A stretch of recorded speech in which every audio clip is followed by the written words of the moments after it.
Today you'll have an opportunity to create a small trinket dish or a spoon rest or an ornament out of a slab of clay.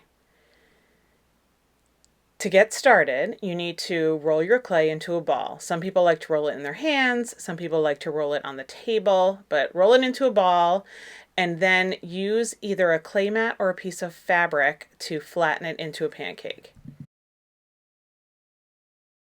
In order to make that pancake nice and even, we can use 2 wooden slats on either side. So I'm going to line up the wooden sticks and make sure that my rolling pin can roll smoothly on the sticks. Roll back and forth, and now your slab of clay should be the same thickness as your sticks. We have some fun rubber texture mats that you are welcome to use. Notice that I have them on the clay but not overlapping those sticks. Again, I'm using those sticks to help roll a nice even slab. You can then use either a paper tracer or a cookie cutter, or you can just draw directly whatever shape you want to cut out of your clay. So I'm using a round tracer because I know that I want to turn this into a little trinket bowl. If you have any rough edges, you can dip your fingers into a little bit of water and just rub them smooth. And then I'm going to pick up the clay and pinch and turn and pinch and turn and slowly try to coax it into the form of a bowl. For this next example, I'm going to use a cookie cutter to create a spoon rest. So I'm going to follow the same process. Roll your clay into a ball, press it down onto a piece of fabric or a clay mat.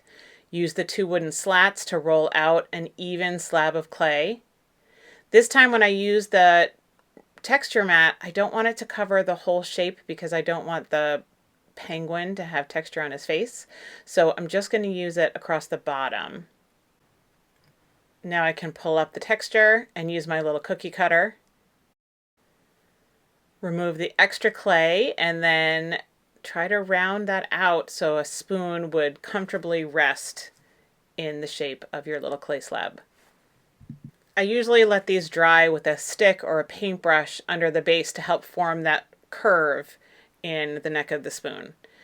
If you're going to add any extra pieces to your clay, it is really important that you score, slip, blend, and smooth. So I'm scratching up the clay with a toothpick. I'm adding a little water or slip. Slip is just clay mixed with water to turn it back into mud. When you push your pieces together, really make sure you're pushing out any air bubbles, and then that's not enough. I'm going to use the popsicle stick to really smooth those 2 pieces of clay back into one piece of clay.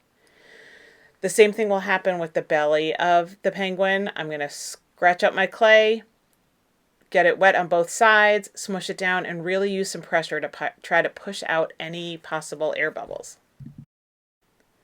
So now I look forward to seeing you in the art room later so you can create a spoon rest, trinket dish, or ornament. See you later.